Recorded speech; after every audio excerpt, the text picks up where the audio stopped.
How to install LEVOLOR Trim+Go aluminum or vinyl blinds inside mount. Let's get started. Here's what you'll need: metal tape measure, pencil, flathead or Phillips head screwdriver, drill with 1/8 inch bit, a ladder or step stool if needed. Unpack your blind. Remove and set aside included brackets and hardware from headrail. For blinds 36 inches and wider, more than 2 mounting brackets will be included. If there is a plastic clip in the center of the headrail, remove and discard it. First, measure the headrail width and place brackets slightly inward from the ends of the headrail. Position additional brackets evenly across the frame.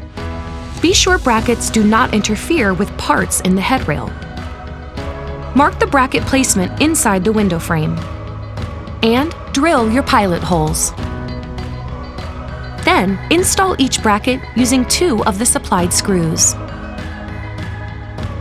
Next, insert the headrail and the bottom rail end caps. Now, install the headrail into the brackets.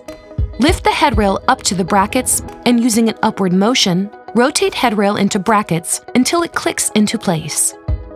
Last, hook the wand into the headrail and adjust. If desired, secure the bottom of the blind with the included hold-down brackets using 2 smaller screws for each. Use both hands to raise and lower blind. You're all set and ready to start enjoying your LEVOLOR blind today, tomorrow, and every day.